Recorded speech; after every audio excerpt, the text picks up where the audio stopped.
I'm 43, in Tampa, Florida, and I manage a small dental office, so I've learned this. The cleanest lies are the ones that borrow someone else's innocence. I'm sitting here at 12:40 a.m. with the porch light buzzing outside, cold coffee on my tongue, my brass house key digging into my palm like it's trying to wake me up. On Friday, the 10th of October, 2025, at 11:26 p.m., my husband texted, "Visiting mom, don't wait up." The message felt casual, too casual. Then my phone refreshed. His shared location, already enabled for months, stopped moving and pinned itself at a roadside motel for 47 minutes. I whispered it out loud because hearing it made it real. "That's not your mother's street." I took one screenshot, then another, and when I saved them, I made sure the address was blurred because I wasn't hunting drama. I was protecting truth. If you were me, would you confront him tonight or verify one detail first? Saturday, the 11th of October, 2025, 6:12 a.m. The house smelled like yesterday's dish soap and damp towels. The refrigerator hummed steadily, like it didn't care what my marriage was doing. I sat at the kitchen table with my phone face down and my brass house key right in front of me, because that key meant home. And lately, home felt like a place I maintained for someone else. 2 weeks earlier, he'd called me from the parking lot of my own office. I could hear traffic and a turn signal clicking. "Can you Venmo my copay?" he asked, like I was a vending machine that dispensed fixes. The next night, our child asked why Dad missed the school open house again. He didn't even pretend to feel bad. He just said, "You're better at that stuff." So when the motel pin happened, I didn't cry. I opened my notes app and started a timeline, times, messages, gaps. Then I pulled up our joint card app and saw a pending transaction line I hadn't noticed before. What's the smartest first move? Secure evidence, protect the kids, or freeze finances before I tell you what I found next? Sunday, the 12th of October, 2025, 9:38 p.m. The dryer thumped in a slow, tired rhythm, and the living room lamp threw a weak yellow circle on the carpet. I was folding socks by size small, medium, and the ones that never matched when my phone buzzed with a banking notification. Joint card. Pending charge. The merchant name wasn't subtle. It was the same motel brand stamped across my screenshot from 2 nights ago. My throat went tight, not from surprise, but from the cold precision of it. The lie hadn't been a one-off. It had a receipt. I didn't touch his phone. I didn't guess passwords. I did what I do at work when a patient disputes a bill. I pulled the record. I screenshot the transaction line, then opened my notes and wrote the exact timestamp next to it. I printed the page from the app and, like a reflex, I blacked out anything that looked like an address. Evidence is useless if it turns you into someone you don't recognize. Then I checked our chat thread. At 9:41 p.m., 3 minutes after the charge, he texted, "Mom's asleep. I'll head back soon." If he was at his mother's, why did the motel charge land in the same exact window? Monday, the 13th of October, 2025, 7:51 p.m. The front door clicked, and the smell hit first. Cheap car air freshener layered over hotel soap. He moved too quietly, like a man trying not to disturb a story he'd already rehearsed.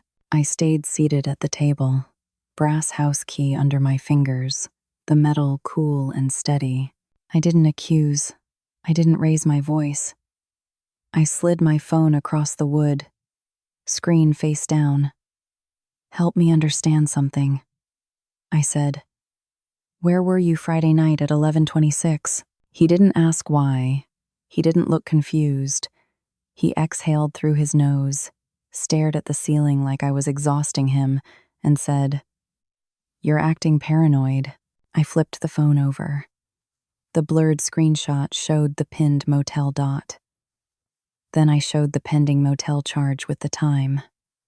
His jaw tightened, and that's when he said the line that changed how I saw my own marriage. "You're not my accountant." He picked up his keys again, like he could leave the conversation the way he left everything else. And right then, my phone rang, voicemail, from his mother. Her voice was small, unsteady. "Honey, I haven't seen him in weeks. Why is he telling people he's here?" Tuesday, the 14th of October, 2025, 2:17 p.m. The bank lobby smelled like printer toner and lemon floor cleaner. And the little ticket machine clicked out a number like it was calling me to my own trial. I kept my voice steady anyway. Calm gets taken more seriously than pain, because the teller didn't just pull up our joint checking. She showed me the pattern. For 6 weeks, small transfers, $250, $300, $275, moving out every few days, plus one larger move, $4,800 on September 29. The destination wasn't our savings. It was an account I didn't recognize. I felt shame first, then something colder. I wasn't being cheated on. I was being repositioned, quietly, like furniture before a move-out. My brass house key sat in my pocket, heavy as a reminder that home could be emptied without breaking a single plate. Then the banker pointed at the screen and said, "There's another transfer scheduled for tomorrow morning, Wednesday, the 15th of October, 2025, 10:05 a.m. I'm sitting in a family attorney's office where the air conditioner clicks on and off like a metronome, and the blinds slice the light into clean, unforgiving lines. My brass house key is in my fist inside my coat pocket, like I need proof I still belong somewhere. I lay out the timeline motel pin, the matching card charge, the voicemail from his mother, and the bank screen showing a transfer scheduled for tomorrow morning. The attorney doesn't flinch. She just nods and says, "This is how people prepare to leave without negotiating." She tells me what's lawful and smart. Reroute my paycheck to a separate account, freeze my credit, print joint account history, and stop paying anything that isn't essential for our child. "Don't warn him," she adds, voice flat. A warning is a head start. Then she leans forward and asks, "How long do you think this has been going on before the motel ever showed up?" Thursday, the 16th of October, 2025, 8:44 p.m. The kitchen clock ticked loud enough to feel personal. The overhead light flickered once, and I kept writing anyway, dates, times, gaps, my brass house key parked beside my notebook like a paperweight with a pulse. When I lined it all up, a pattern showed itself. Every week, the same disappearing window, the same short replies, the same mom excuse, and then money sliding out in clean little cuts. I didn't feel rage. I felt embarrassed by how predictable it was, like I'd been living inside a script he'd already read. I was circling one note, September 29, $4,800 transfer, when the mail slot clacked. A thick envelope hit the floor, certified mail, stamped in red. My name typed wrong by one letter, like I was already being misfiled. Inside was a petition for divorce already filed and a request for temporary custody terms I'd never agreed to. Friday, the 17th of October, 3:22 p.m. The school office smelled like sanitizer and pencil shavings, and the fluorescent lights made everyone's skin look tired. I sat in a plastic chair that squeaked every time I shifted. Brass house key pressed into my palm like a reminder to stay grounded. The front desk secretary slid a form across the counter, slow, careful. "We need to confirm pickup permissions." she said, eyes avoiding mine. Then she added, quieter, "There was a request to change emergency contacts and remove your name from the primary pickup list." I didn't ask how he got in. I already knew he used the parent portal, the one we both had access to. Lawful, easy, and that's what made it worse. I asked for a printout of the change request and the timestamp.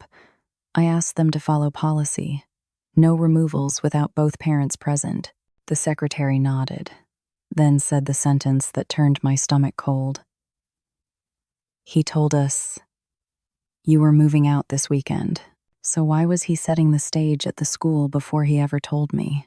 Monday, the 20th of October, 2025, 6:41 p.m. The mail hit the table with that flat, papery slap that usually means coupons and school flyers. This time it was a clean white envelope with a window panel, and the ink looked too official to ignore. The house smelled like leftover pasta, and I could hear the neighbors' sprinklers ticking outside like a timer. It was a billing notice for a storage unit autopay confirmation addressed to our home, like he wasn't even trying to keep his hands clean anymore. The charge date lined up with one of the visiting mom nights. I circled it, then copied the details into my timeline, blacking out anything that could identify a location. I didn't feel heartbreak. I felt replaced, like he'd already packed the version of me he wanted people to believe. I turned my brass house key over in my fingers and thought, what did he move first, items or documents?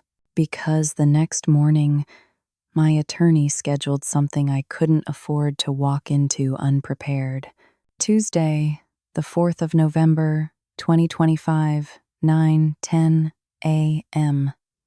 The mediation building smelled like burnt coffee and copier heat, and the fluorescent lights buzzed with the kind of patience that isn't kind. I sat at a long table with a folder of printouts, bank history, the school portal record, the motel charge, my brass house key tucked in my pocket like a promise I refused to surrender. He walked in calm, too calm. He wore that reasonable father face, like a uniform. When the mediator asked for timelines, I didn't argue feelings. I read dates. I slid papers across the table. The room got quiet in a way that felt surgical.